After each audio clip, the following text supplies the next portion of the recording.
Jadi zona integritas ini adalah bagian gitu ya, dari program percepatan reformasi birokrasi.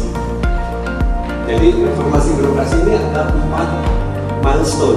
Yang pertama adalah kita menyusun grand. Waktu itu adalah kita telah mempunyai grand design dan ini keluar oleh peraturan presiden. Lalu yang kedua adalah kita mempunyai roadmap. Itu yang dikeluarkan oleh Menpan RB. Ya. Kita lihat dulu waktunya 2010 peraturan presiden, lalu 2023. Lalu kemudian kita mempunyai strategi nasional untuk pencegahan korupsi. Gitu ya. Nah ini bagian dari sana, gitu ya. Zona integritas. Dan yang terakhir adalah rencana pembangunan jangka menengah. Nah pertanyaannya adalah bagaimana kita mengakselerasi terkait dengan hal ini. Semua dokumen kita sudah miliki, tapi kok jalannya lamban gitu ya. Nah dibuatlah gitu program yang namanya zona integritas, yang mana di situ adalah kita ingin mencari pilot di dalam unit terkecil sekalipun gitu ya, yang kita namakan pertama adalah tidak ada korupsi di sana maupun KKN dan sejenisnya. Lalu yang kedua adalah pelayanan publik kita semakin baik, dan yang ketiga adalah kinerja yang semakin baik. 3 hal itu sebetulnya. Nah inilah yang kita namakan gitu ya. Ada wilayah yang WBK, WBBN dan lain sebagainya. Kita mencari dari unit yang terkecil. Mudah-mudahan itu yang menjadi role model. Jadi bukan langsung misalnya kita kalau semuanya skala kementerian pendidikan dan kebudayaan yang seluruhnya enggak, wah repot banget gitu ya, banyak unsur. Di UPN aja gitu ya, di UPN aja hanya 7 fakultas gitu kan, repotnya minta ampun. Dan saya mendengar tadi bahwa baru 1 FISIP gitu ya Bu ya, FISIP Ibu dari ekonomi dan bisnis. Ada contoh nih Bu yang sudah mendapatkan WBBM, UBK, WBM. Mungkin langsung bisa di copy gitu ya ininya nih, perjalanannya nih. Nanti saya perlihatkan. Nah, kebayang kan gitu ya, kalau kita mau 1 UPN langsung, itu repotnya minta ampun. Makanya kita dari unit-unit terkecil dulu, kemudian dari situ kita jadi role model. Nah, cuman FISIP barangkali yang sudah sejak 2021 Pak, deklarasinya sampai sekarang masih belum masuk ke dalam penilaian nasional. Masih ada yang kurang-kurang lah, kurang lebih gitu. Nah kira-kira itulah yang harus kita perbaiki. Dan yang lain misalnya sudah ada role model dari FISIP, 6 fakultas lainnya, ya ikutin aja apa yang kelemahan kemarin. Nah itu bisa harusnya lebih cepat. Nah jadi kurang lebih mudah-mudahan kebayang ya, ilustrasi kalau saya gambar di sini. Jadi misalnya unit WBK, jadi itu adalah predikat yang diberikan kepada 1 unit kerja gitu ya.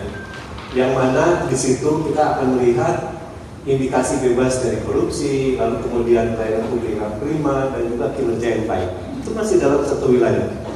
WBBN juga demikian, tetapi ditambah WBBN ini kriterianya dan penilaiannya, yaitu yang telah terdapat peningkatan kualitas dan tata kelola, gitu ya. Yang mana itu adalah yang kalau kita melihat continuous improvementnya itu adalah secara konsisten.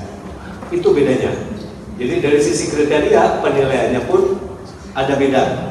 Jadi kalau WBK dan WBBM lebih tinggi gitu ya. Karena apa? Karena kita lihat bagaimana konsistensi di dalam improvementnya. Ini yang blok sebelah sini saya ini juga ya. Jadi agak kurang kelihatan ya.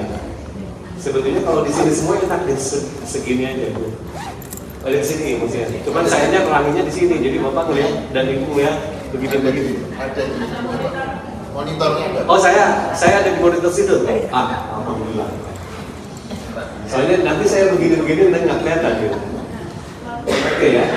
Nah ada satu lagi, setelah kita menempuh ya WBK WBM dalam satu unit, lalu kita akan katakanlah 1 PN.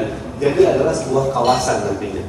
Jadi dari 7 fakultas misalnya gitu, semuanya sudah dan lain sebagainya, tinggal sekarang naikin lagi menjadi 1 kawasan. Bahkan nanti 1 kawasan misalnya 1 ekosistem pendidikan misalnya di Jawa Timur bisa jadi seperti itu. Nah inilah yang dimaksud dengan apa sih gitu ya, tahap demi tahap yang harus kita lakukan. Jadi kembali lagi bahwa sekarang ini ada 7 fakultas, mari kita berlomba gitu. Dan yang sudah mendahului kita lihat gitu ya dari fisik ini, kenapa sih gagalnya gitu ya? Kalau umpamanya belum sampai ke nasional misalnya, oh ternyata di sini bisa kita perbaiki, kurang lebih seperti itu. Ya itu aja. Nah ini ilustrasinya nih pembangunan dari ZI, WBK dan WBM ini. Jadi kalau kita lihat di kementerian lembaga atau pemerintah daerah, saya katakan misalnya UPN ini kan dari Kementerian Pendidikan dan Kebudayaan dan Ristek ya, kurang lebih seperti itu. Jadi yang namanya WBK dan WBBM ini bisa di level untuk eselon 1 gitu. Lalu bisa di level untuk eselon 2, bisa di level eselon 3 dan seterusnya.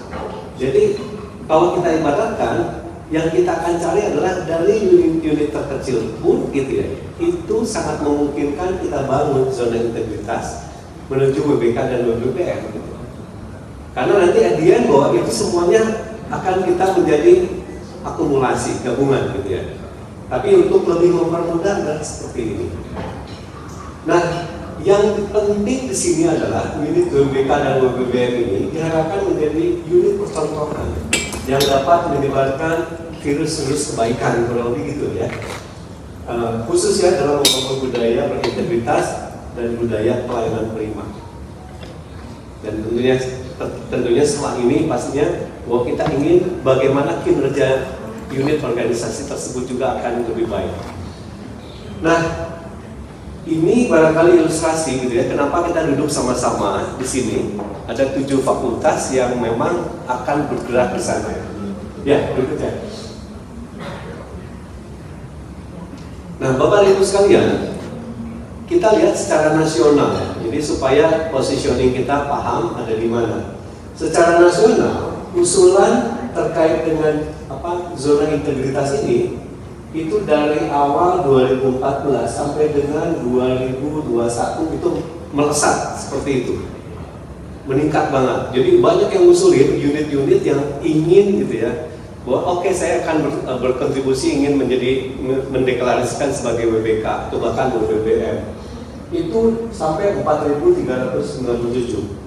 Nah tapi saking banyaknya gitu ya, akhirnya kita nggak fokus gitu. Jadi terutama yang tim penilaian baik TPI maupun TPN, tahu ya TPI apa? Tim penilaian internal maupun nasional kerepotan sendiri. Nah akhirnya dikasihlah kuota, makanya 2022 hanya 1.000. Nah sekarang 2023 naik lagi gitu ya. Tetapi sistemnya bertingkat. Jadi penilaian mulai dari unitnya sendiri, ada assessment, kemudian masuk ke TPI, yang lolos TPI kemudian diusulkanlah ke TPN. Jadi TPN adalah tim penilaian nasional. Nah makanya kalau lihat jumlah naik lagi saat ini.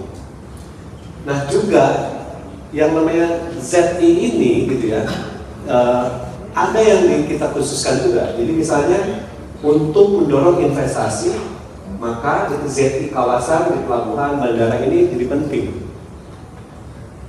Lalu di pelayanan satu atap, mungkin kalau di kami namanya DPMPTSP ya, Dinas Pelayanan Satu Pintu, kurang lebih seperti itu.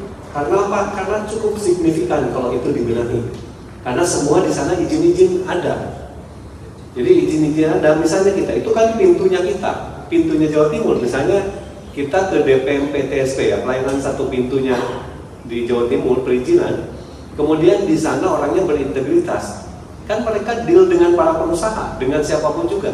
Jadi di situ saja kita benahi, misalnya itu sangat signifikan. Jadi mukanya Jawa Timur, oh enak kalau kerjasama dengan Jawa Timur, orangnya gesit, misalnya gitu. Terus kemudian juga nggak ada tuh yang namanya korupsi KKN atau pungli dan lain sebagainya. Nah itu benar-benar menjadi Windows atau jendelanya Jawa Timur. Oleh karena itu disinilah bahwa ZI ini selain unit-unit yang mengusulkan, tapi ada fokus juga. Nah di awalnya gitu ya, ini asal tahu nih teman-teman semua, awalnya ZI ini kita tujukan kepada unit-unit atau kantor-kantor aparat penegak hukum. Karena lagi-lagi bahwa konsentrasi di sana bahwa kita cukup signifikan kalau kita berhasil. Jadi berikutnya geser ke unit-unit perizinan gitu. Dan sekarang ini ke unit kita ini semua. Nah dari situlah pergeseran-pergeseran kalau kita lalui dengan baik sebetulnya lumayan gitu ya. Mukanya Indonesia ini mungkin di mata dunia akan terus meningkat karena kita butuh investasi misalnya begitu. Tapi kalau investor ke kita pandangannya bahwa kalau ke Indonesia ini pasti ngaco, izin dipersulit dan lain sebagainya. Nah, mari kita cerminan ke UPN. Mahasiswa misalnya gitu ya, dipersulit.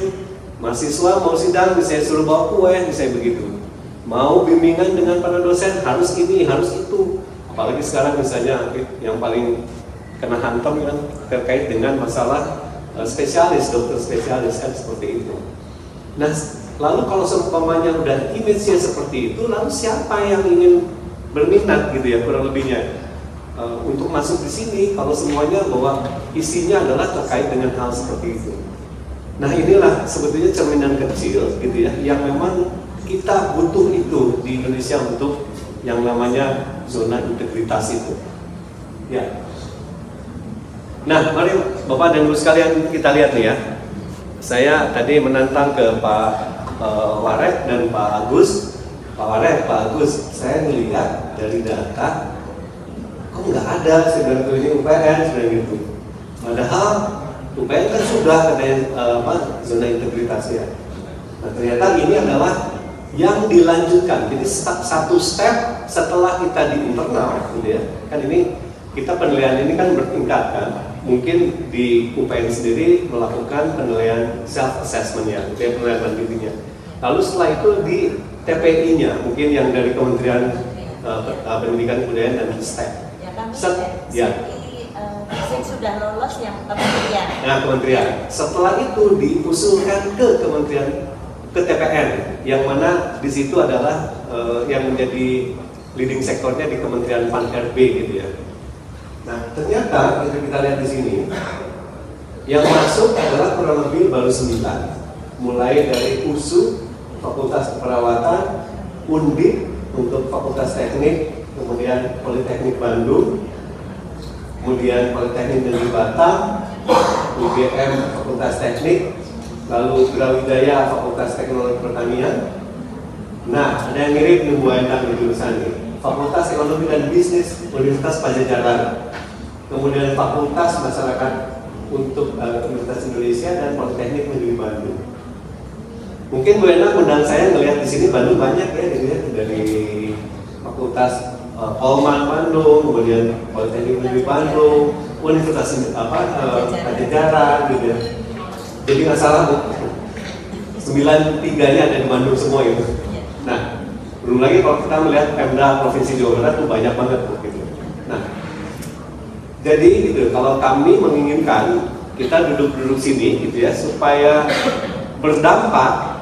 Pulang saya dari sini langsung 7 fakultas paling tidak terdaftar, paling tidak FISIP udah masuk ke nasional nanti lah gitu. Dikejar, biasanya gini Bu, kan FISIP udah tahu tuh. Nah sekarang misalnya Ibu jurusan Fakultas Ekonomi dan Bisnis, udah tahu kelemahannya, mungkin bisa lebih cepat, bisa lebih cepat gitu. Nah gitu ya, jadi inilah.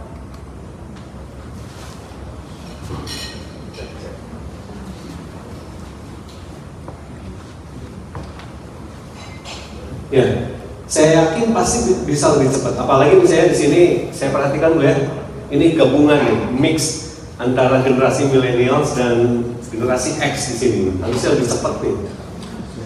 Baby boomer sudah nggak ada kan gitu ya? Masih ada. Pak ini Pak Profesor tadi. Nah, jadi saya tantang ya, saya challenge nih ke Bu Endang sebagai ketua tim kan Ibu kan? Ketua tim dalam 1 tahun ini ke depan gitu ya, UPN akan masuk paling tidak, kalau ikunya rektor kan 50% Bu ya, Ibu kejar di 70 atau 80%, jadi melesetnya sedikit 50% kan gitu. Jadi itu canangannya seperti itu. Oke ya, mudah-mudahan semua merasa tergerak di sini. Masa kalah kita sama misalnya Sumatera Utara kan jauh kan gitu. Masa UPN kan ada di Surabaya kan gitu. Masa kalah sama misalnya yang lain-lain lah gitu. Nah itu harus ada sedikit bahwa oh kita mau nih, kita buat lebih bergengsi misalnya gitu, karena kita ini ada teman-teman UPN yang sedemikian hebatnya berada di Surabaya, cari narasumber juga gampang kan gitu ya, dibanding yang teman-teman jauh di sana. Ya, coba perhatikan ini Pak Agus Brenda, Sumatera Utara dan Batam ini kan cukup jauh gitu ya. Untuk mendatangkan narasumber juga kan cukup jauh. Kalau di sini kan gampang banget. Orang semuanya semua ada di Jawa tuh ya, yang masuk ke sini. Harusnya nggak ada halangan gitu. Kalau umpamanya ada masalah apa kita tanya langsung. Ada masalah apa kita, apalagi sekarang ada virtual meeting dan lain sebagainya. Oke ya, setahun ke depan saya ingin lihat lagi nanti. Ya berikutnya. Nah, teman-teman semua, Bapak dan Ibu sekalian, yang belum pernah barangkali atau yang akan saat ini, sebetulnya tahapannya sangat sederhana nih. Ya, coba kita lihat tahapannya sangat sederhana. Dari mulai pencanangan zona integritas. Pencanangan ini sebetulnya sangat sederhana. Pimpinan berkomitmen plus Semua anggota. sebagian besar anggotanya. Jadi istilahnya sebagian besar loh, kan gitu. Ya kalau semuanya bisa bagus banget. Tapi intinya adalah pimpinan berkomitmen dengan kita semua. Terus kemudian bagaimana pernyataan ini gitu ya, bahwa kita lakukan dengan partai integritas, itu juga penting. Nah lalu berikutnya bagaimana pembangunan zona integritas, penetapan unitnya. Bu setelah ini kita tetapkan ya 7 lain-lainnya kan gitu ya, belum kan? Sudah. Penetapannya sudah, Sudah. SK segala macam. SK rektor sudah. Kalau gitu kan udah jalan, udah step yang kedua itu udah selesai. Iya. Kirain baru satu yang ini yang lain akan. Sudah Pak, pencanangan jadi Pencanangan sudah semua. Kita 8 fakultas, Ah. 8 fakultas, yang satu ini yang fisik Yang sudah, tinggal 7. Di penilaian 2024, ini nanti ikut lagi. Ikut lagi. Tapi yang lain baru pencanangan di bulan Juli. Ini tahun Ya, ini. kemarin, Ya. sehingga oleh Kementerian Ristek baru kami boleh untuk mengajukan di 2025 yang Oke. 7 fakultas. Yang 7 lainnya. Ya. Oke. Berarti itu kan semua sudah bertekad dong, berkomitmen. Intinya gitu. Tinggal sekarang kita bagaimana menyusun gitu rencana pembangunan terkait dengan ini. Lalu penetapan WBK dan WBBM jadi penilaian mandiri oleh tim penilaian kita tim sudah juga ya, Bu, ya. Timnya sudah. Lalu tim internal melaporkan juga sudah. Baru akan nanti Oktober ini tanggal 4 paling lambat. Nah, tanggal 4 tuh. Jadi ini momennya bagus banget nih. Siap. Jadi saya bercerita di sini tentang pengalaman. Oktober ini akan langsung terlaporkan. Lalu penetapan, kurang lebih seperti itu. Nah dari sini yang lolos, lalu kita usulkan gitu ya ke tim penilai nasional, gitu ya. Jadi ini timeline-nya ini saya pikir sudah clear bahwa teman-teman semua gitu ya untuk mengusulkan ini semua. Ya berikutnya. Nah jangan salah ini salah lihat regulasi. Bahwa kita ini nilainya regulasinya. Jadi sebelum yang keluar 90/2021, sekarang referensi kita adalah Permenpan 90/2021. Sebelumnya mirip sebetulnya, Permenpan 10/2019 ini mirip, tetapi kalau lihat skemanya berbeda. Karena apa?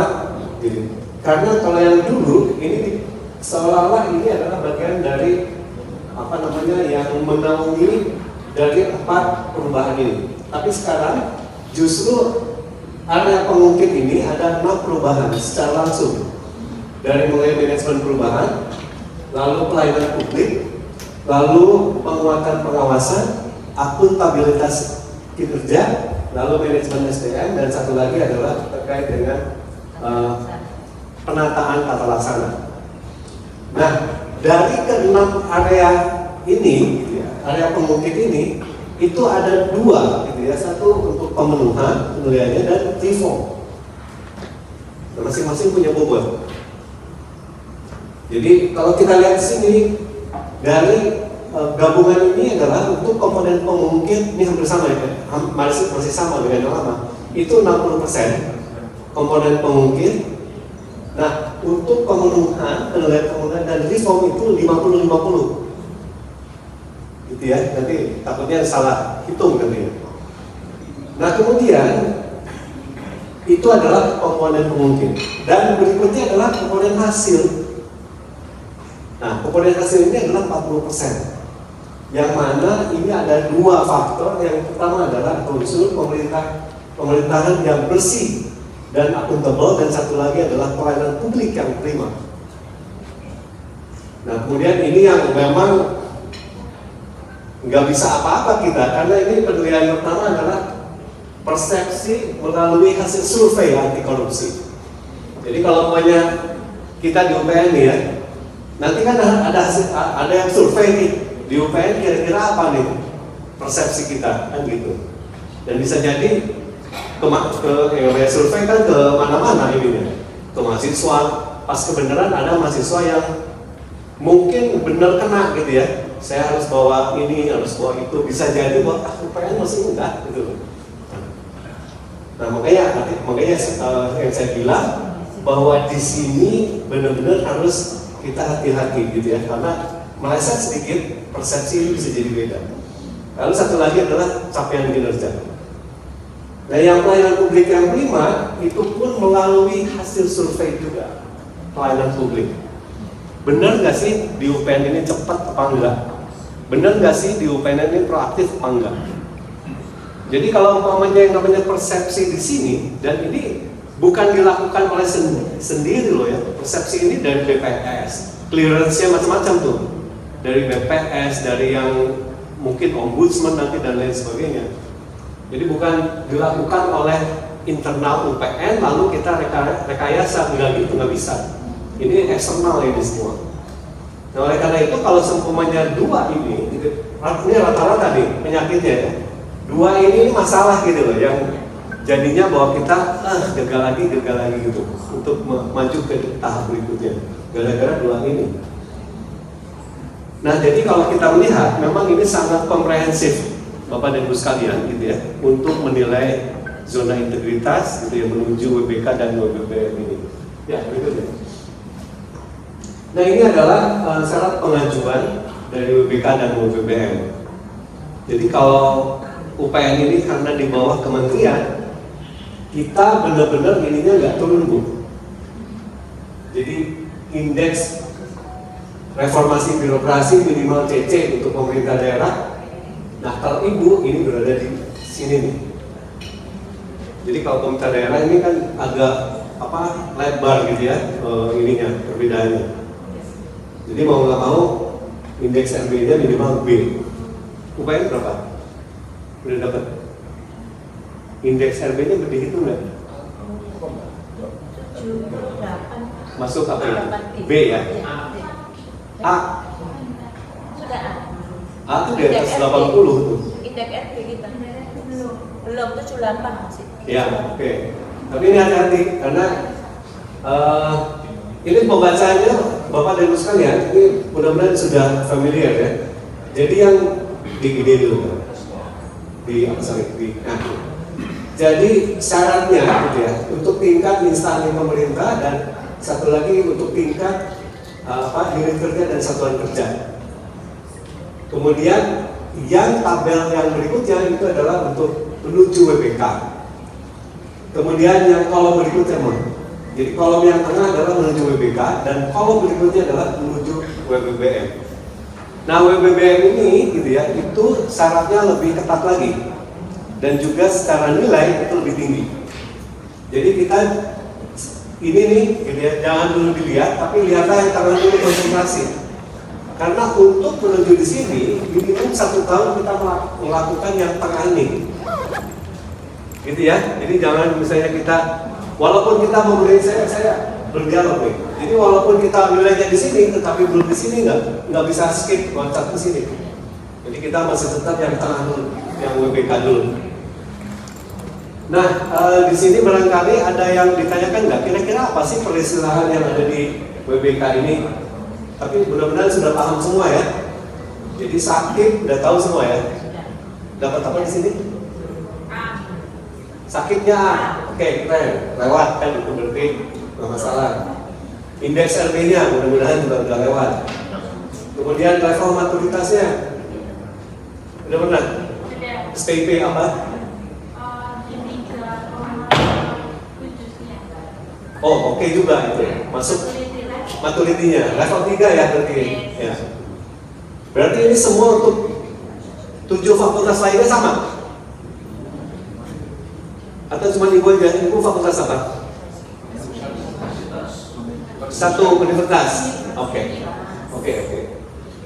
Nah, jadi kurang lebih bahwa kalau saya perhatikan harusnya punya potensi semuanya dong Bu. Saya kan udah minimalnya sudah oke semua. Oke ya, yang ini berikutnya. Nah, kita lihat di sini, ini adalah yang komponen tadi. Nanti kita akan pecah. Jadi komponen itu mungkin di 60%, kemudian komponen hasil di 40%. Dan kita tahu semua bahwa pemungkin ada 6 gitu ya aspek, mulai dari manajemen perubahan, kemudian pelayanan publik, lalu penguatan pengawasan, lalu akuntabilitas kerja kinerja, lalu manajemen SDM, dan juga penataan tata laksana. Dan 2 hal ada kriteria, yaitu kita melihat aspek pemenuhan dan juga reformnya. Dan berikutnya adalah melengkapi dari 100% komponen hasil, gitu ya, 40% yang terdiri dari pemerintahan yang bersih dan akuntabel, dan satu lagi adalah pelayanan yang publik yang prima. Ya, berikutnya. Nah, ini juga harus hati-hati kita lihat, gitu ya, bagaimana penilaian-penilaian tersebut. Jadi untuk manajemen ini agak berbeda dengan penilaian sebelumnya. Jadi misalnya, gitu ya, untuk aspek perubahan di komponen manajemen perubahan. Kalau tidak salah yang dulu adalah 5 dan sekarang totalnya 8. Kemudian dibagi ke dalam pemenuhan dan satu lagi reform, masing-masing 50%. Jadi pembagiannya manajemen perubahan adalah untuk pemenuhannya 4%, lalu reformnya 4%, totalnya 8%. Nah, lalu hitungan berikutnya adalah kita melihat nih, untuk menuju WBK itu minimum 60%, gitu ya, 60%. Jadi kurang lebih kalau kita dikalikan total bobot di 4,8%. Begitu pula untuk penataan tata laksana, gitu.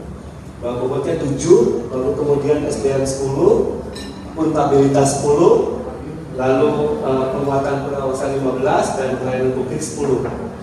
Dan kita kalikan 60% kurang lebih seperti ini, dan jumlah total adalah 36. Ya, minimum yang jumlah minimumnya 36. Tapi gitu, untuk menuju WBK ini kita butuh 40. Jadi kalau nilai dasar kita di 36 belum nyampe ke WBK, karena WBK harus 40. Nah gitu ya, jadi jangan sampai misalnya hitungan-hitungan self assessment kita gitu ya, seolah-olah bahwa kita sudah masuk, padahal ketika dihitung detail seperti ini kita masih belum gitu. Jadi text time lagi, nanti ditolak lagi gitu ya. Kami juga ada Bu di Jawa Barat yang komentarnya banyak banget yang dari TPN, atau gitu beresin dulu kan gitu.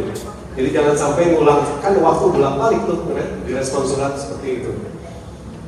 Nah, WBBM karena belum ada di sini ya, jadi sebetulnya nggak terlalu banyak dibahas ini, karena kita konsentrasi di WBK dulu.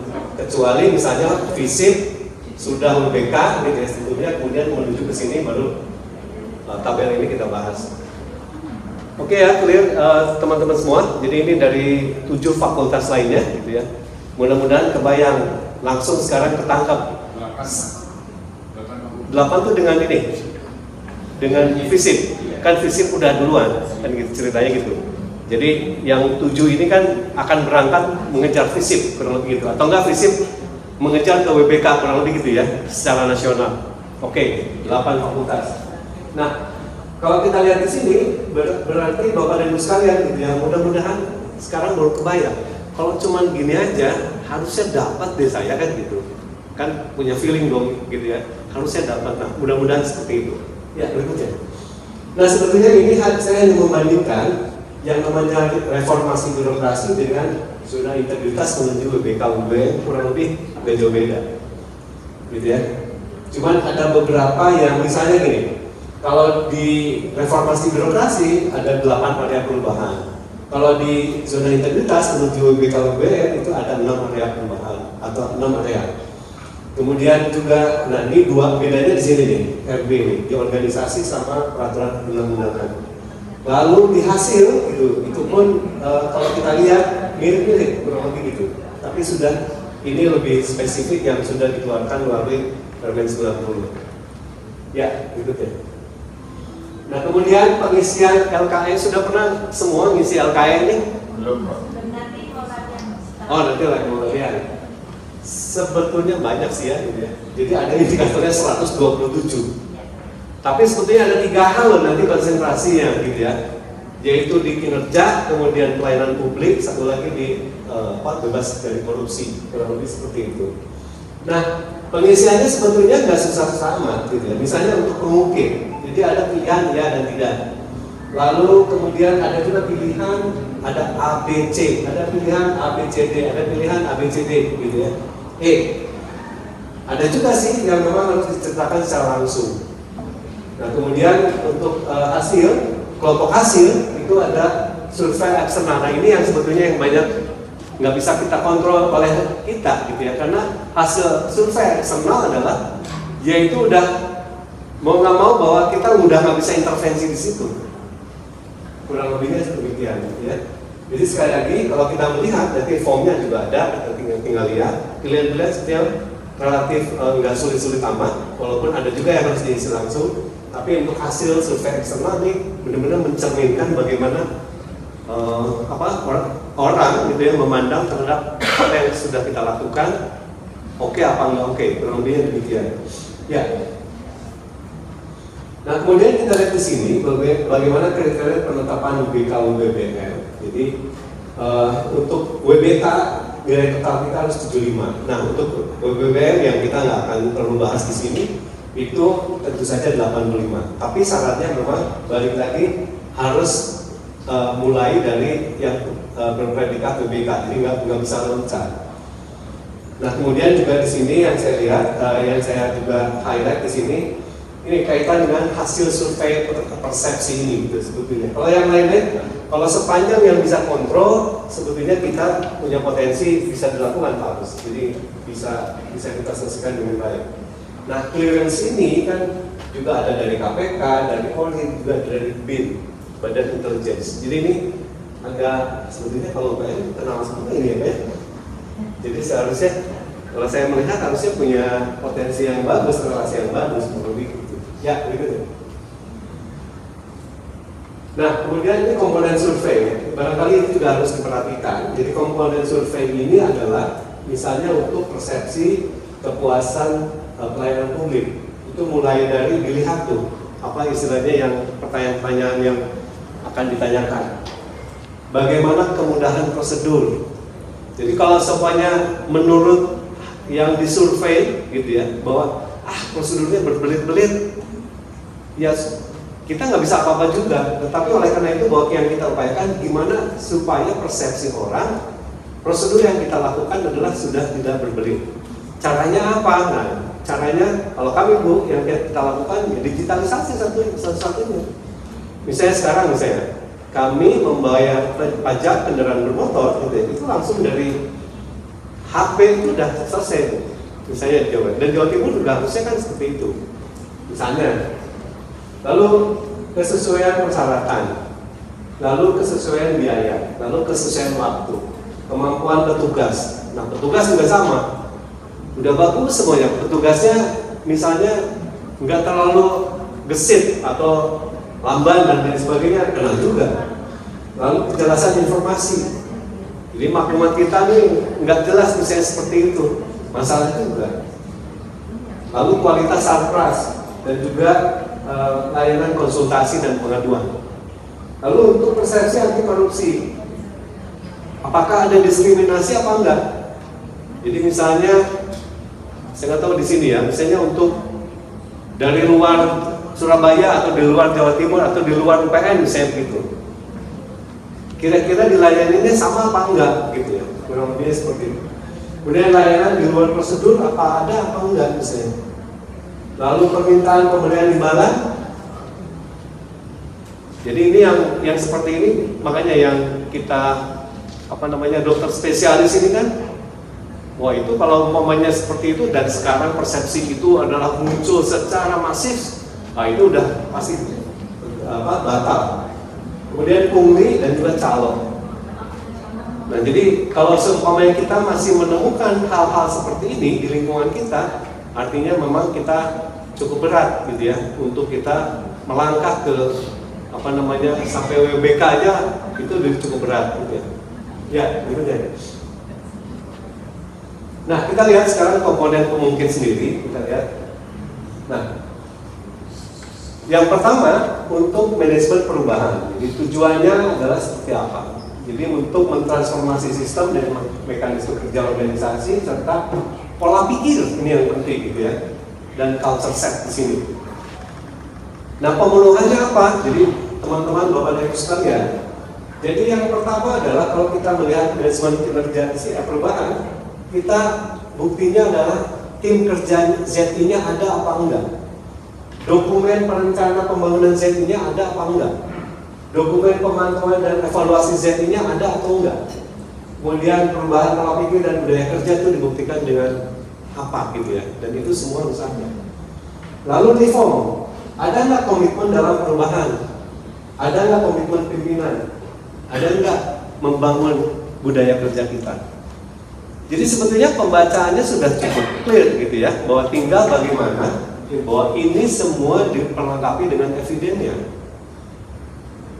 Nah, barangkali ibu-ibu semuanya sudah melakukan, cuman evidennya nggak terdokumentasikan dengan baik, misalnya seperti itu. Nah, ini juga kita harus ditata benar lah gitu. Jadi kita ada arsip yang kita yang bagus gitu ya untuk melihat ini. Jadi kalau saya perhatikan ini sebetulnya gitu ya. Kalau perhatikan, karena saya melakukan hal yang sama dan saya ketua TPI gitu ya, saya melihat bahwa ini sebetulnya ada, cuman gitu ya, kita teledor aja bahwa ini lupa, notulensi nggak ada, misalnya seperti itu. Ya, gitu ya. Nah, bukti dukung di sini kita lihat. Jadi misalnya tim kerja, rencana pembangunan, dokumen, kemudian kita melihat di sini. Misal tim kerja, pembentukan tim kerja berdasarkan keputusan pimpinan. Tadi saya tanyakan ada. Lalu rencana pembangunan ZI, ada matriks rencana aksi pembangunan ZI, gitu ya. Lalu untuk media informasi, ada dokumentasi, ada banner, ada sosialisasi, ada media sosial. Kemudian penetapan agent of change. Jadi ini ada putusan SK-nya penetapan untuk agent of change dan kegiatannya apa. Jadi agen perubahan ada ya Bu ya? Ya. Terus kegiatannya apa itu semua terdokumentasikan dengan baik. Jadi kalau saya pecah-pecah seperti ini, ya ini kan clear nih semuanya nih. Tinggal ikutin aja gitu. Tapi benar-benar yang saya bilang tadi, ikutin eviden ada, lalu continuous, konsisten gitu ya. Nah, misalnya gini, di matriks rencana aksi ini harus memuat apa? Pastinya harus ada program, kegiatannya, indikatornya apa, lalu target realisasinya apa, monitoringnya gimana, pelibatan pimpinannya gimana. Ini saya udah pecah-pecah, ini silahkan Bu nanti tinggal teman-teman ngisi semua. Dan sebetulnya gampang, maksudnya kita duduk nanti sama-sama, misalnya seminggu kemudian udah ngisi belum, misalnya gitu. Cek lagi mana fakultas ini gitu ya, ada 8 fakultas, satu-satu evidennya seperti apa. Ya, berikutnya. Ini contoh nih di Universitas Padjadjaran, ya. Ketika pencanangan komitmen zona integritas dan juga ketika menyusun tim di sana. Jadi yang hal-hal seperti ini adalah eviden yang bisa kita lakukan. Ya, berikutnya. Nah ini contoh bisa salinan putusan gitu ya. Jadi misalnya ada tim reformasi birokrasinya Unpad, lalu kemudian penunjukan fakultas, nanti kebetulan ini Ibu Endang nih. Jadi penunjukan fakultas ekonomi dan bisnis. Kalau yang sudah kan kita visip dan semuanya mungkin sudah. Lalu pembentukan tim kerja. gitu ya, kurang lebih seperti itu. Nah ini bisa share Bu Endang gitu ya. Kita setelah ini kita lihat siapa sih anggotanya. Nah, penanggung jawabnya kan mulai dari rektor, kemudian pengarahnya wakil rektor, lalu ketuanya masing-masing dekan. Ini di Unpad ini bentuk susunnya. Kemudian dibagi 6 aspek, gitu ya, 6+2. Jadi manajemen perubahan, bidang persisnya sama, gitu ya, dengan itu. Dan orangnya siapa? Saya rasa ini sudah dilakukan juga ya. Ya, berikutnya. Nah ini contoh rencana aksi untuk pembangunan zona integritas matriks tadi, kemudian ada timeline-nya, kemudian ada indikatornya, gitu ya, pelibatannya dan lain sebagainya. Jadi saya rasa ini sangat menurut hemat saya ya, bahwa ini cukup mudah gitu. Berikutnya, ini untuk tata laksana. Ini sekuennya sama ya semuanya. Saya tidak akan bacain semua, misalnya saya tidak akan jelasin semua, tapi kurang lebihnya bahwa misalnya untuk penataan tata laksana ada aspek pemenuhan dan aspek reform. Aspek pemenuhan apa? SOP misalnya. Kemudian sistem pemerintah berbasis elektronik. Jadi apa buktinya? Misalnya ada e-office, misalnya ada macam-macam gitu ya. Nanti saya perlihatkan apa contohnya nih yang sudah dibuat. Kemudian keterbukaan informasi publik itu pemenuhan. Reformnya itu kita lihat bagaimana penyederhanaan birokrasi, bagaimana SPBE yang kita lakukan, bagaimana transformasi digital. Ya berikutnya. Nah ini contoh gitu ya. Jadi continuous improvement ini terlihat. Misalnya jumlah jabatan nih, kan gitu ya. Ini kan tata laksana semuanya. Ini dari organisasinya dulu. Misalnya dari tahun 2021 misalnya 345, lalu tahun 2000 ini jumlah jabatan yang disederhanakan. Kemudian administrator misalnya dari segini jumlah jabatan administrator 27 dan pengawasnya 1678. Jadi kurang lebih kita memangkas eselon 3, memangkas eselon 4, kurang lebih gitulah. Ini ceritanya seperti itu. Ya, berikutnya lagi. Nah, kemudian bagaimana kita mendesain tata laksana supaya singkat, yaitu melalui layanan digital, misalnya seperti itu. Dan evidennya. Nah, ini eviden semua.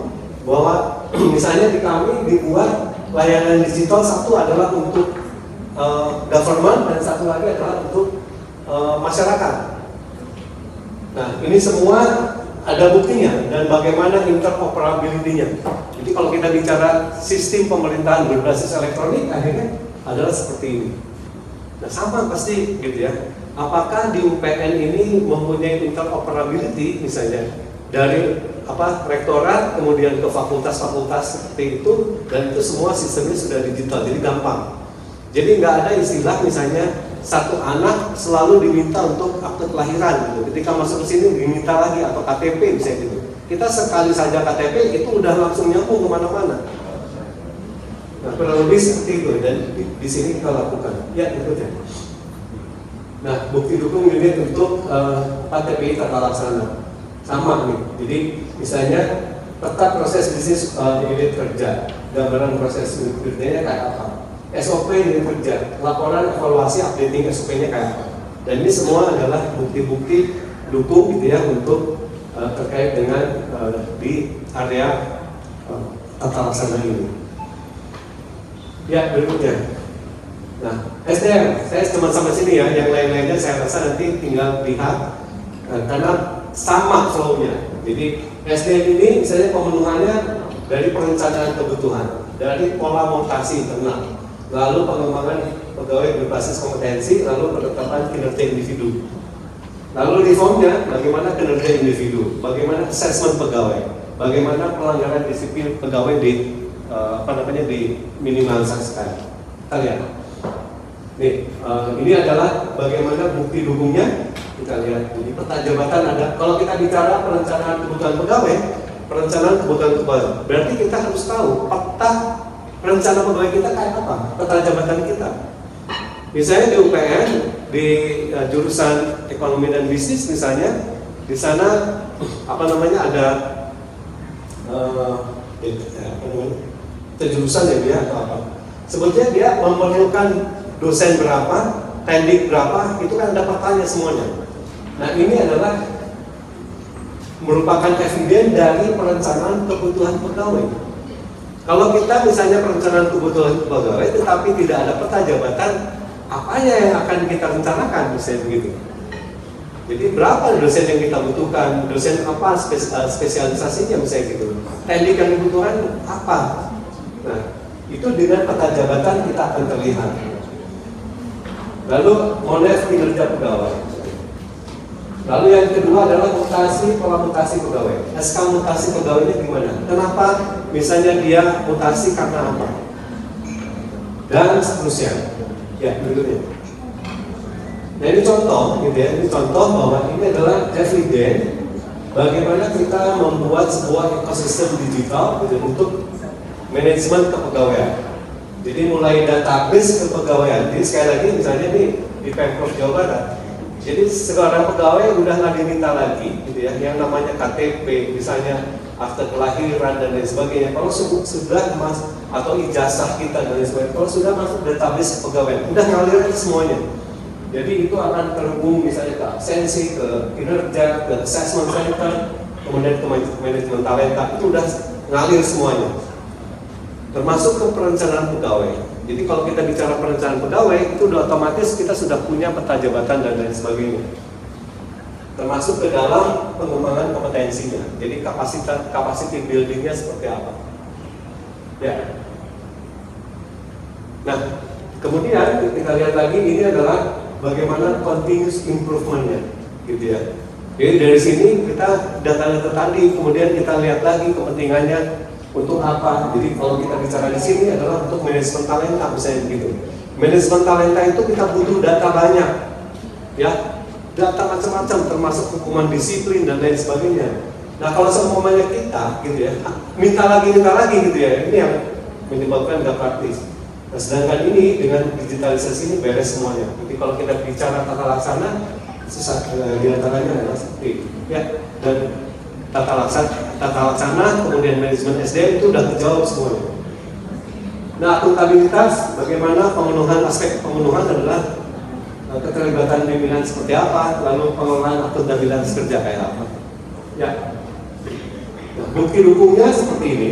Jadi keterlibatan pimpinan misalnya apakah ada dokumentasi rapat, apakah ada tanda tangan dokumen untuk perencanaan, apakah ada renja, gitu ya, dan lain sebagainya. Ya. Nah, kemudian kita lihat kalau akuntabilitas di sini, kalau untuk masalah kinerja, kita pun harus tahu cascading misalnya. Ini bicara akuntabilitas nih, cascading apa yang harus dilakukan dari unit yang tertinggi, misalnya di rektorat, gitu ya, sampai dengan individu ini harus melakukan apa supaya capaian IKU kita tercapai atau IKI kita secara individu tercapai. Makanya tadi saya mendengar dari Pak Wakil Rektor, misalnya rektor dibebani atau dimandati IKU untuk ZI ini 50%.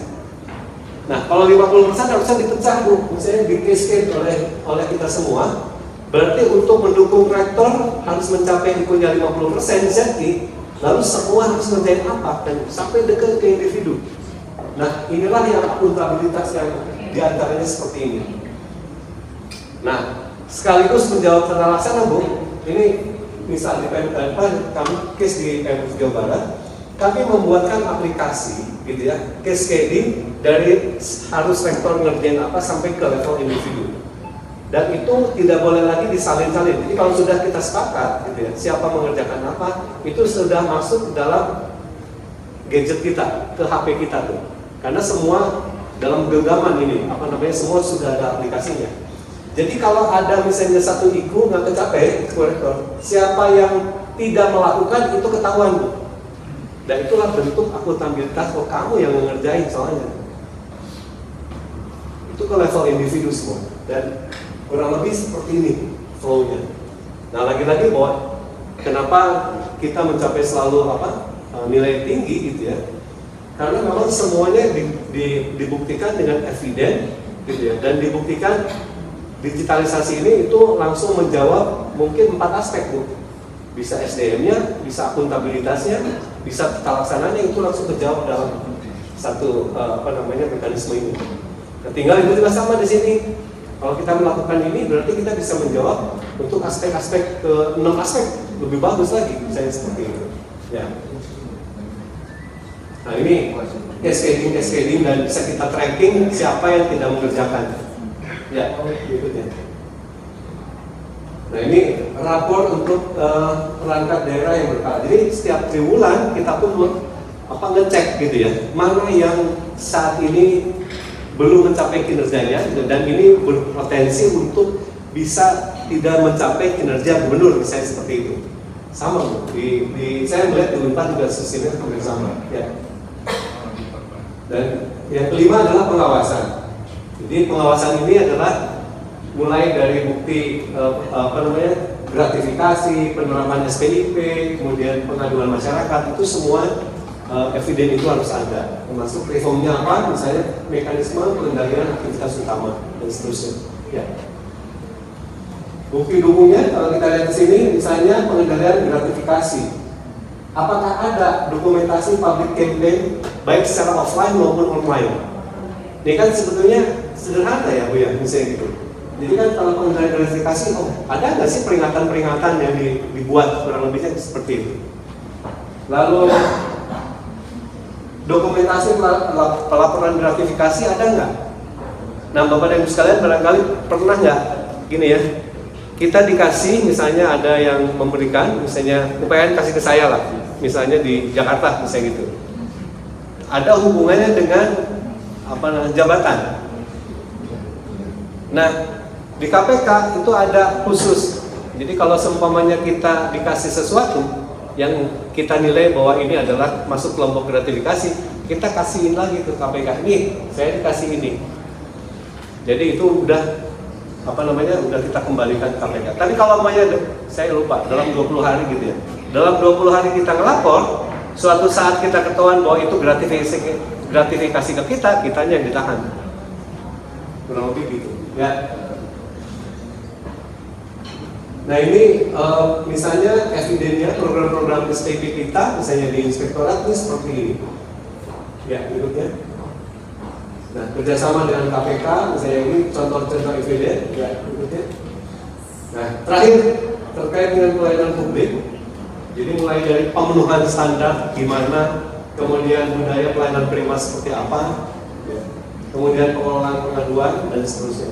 Ya, dan ini adalah bukti dukungnya. Jadi untuk misalnya standar pelayanan, gitu. Apa ada maklumat pelayanan, apa ada publikasi maklumat pelayanan dan seterusnya. Ya.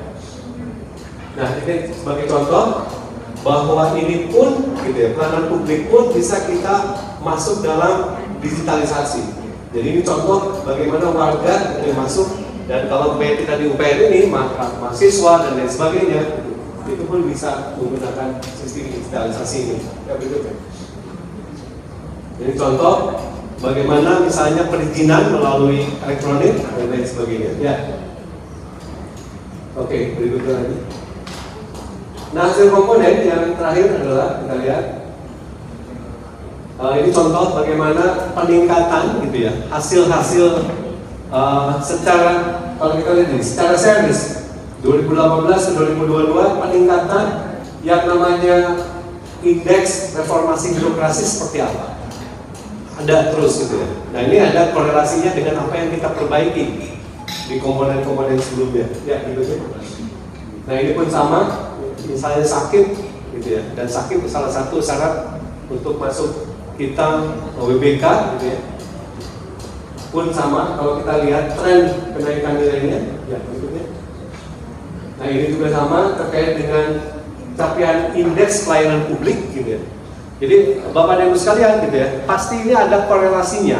Kalau kita menata gitu ya, di dalam aspek-aspek sebelumnya gitu ya, dengan aspek akhirnya ke hasil, itu berkorelasi positif. Ya, berikutnya.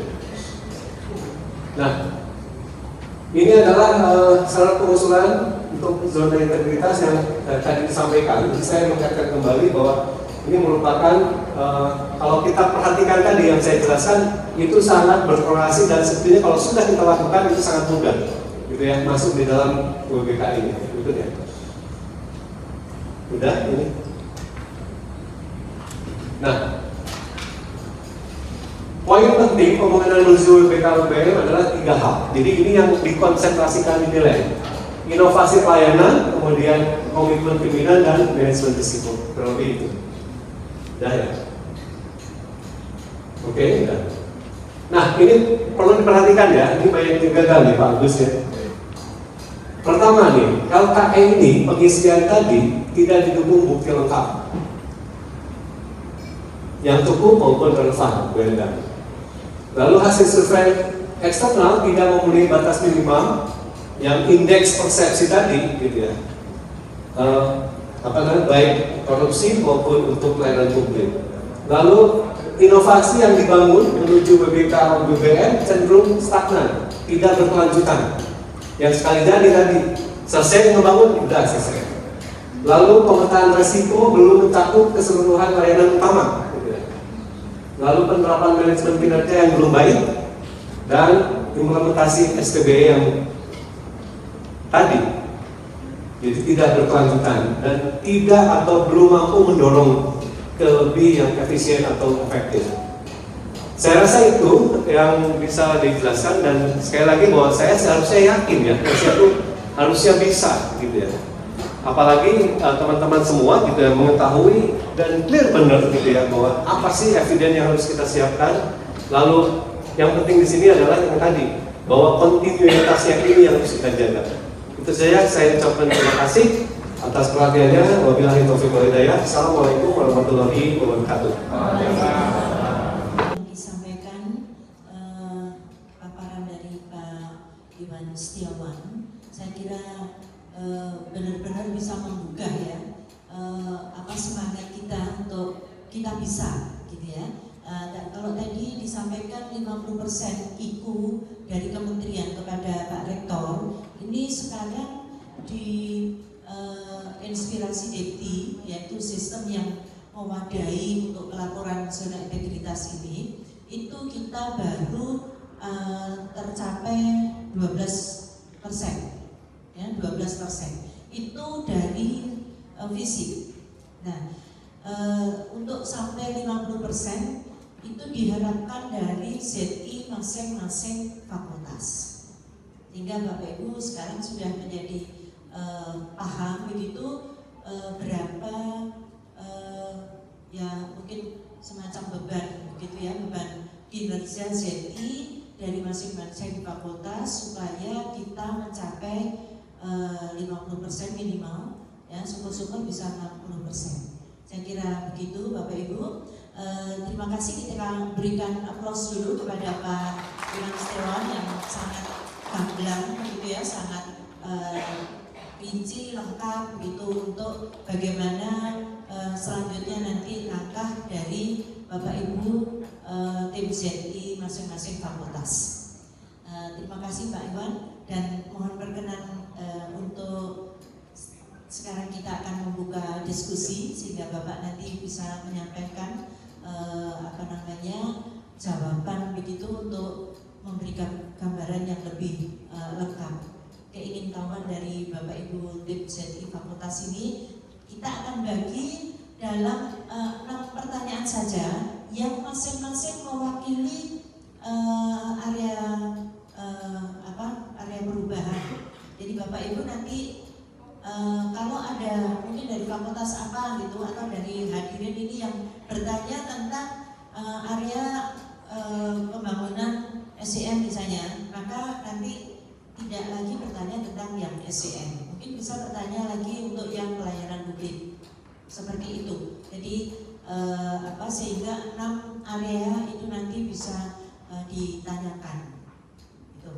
Untuk sesi pertama 3 penanya dulu, monggo Bapak Ibu ya.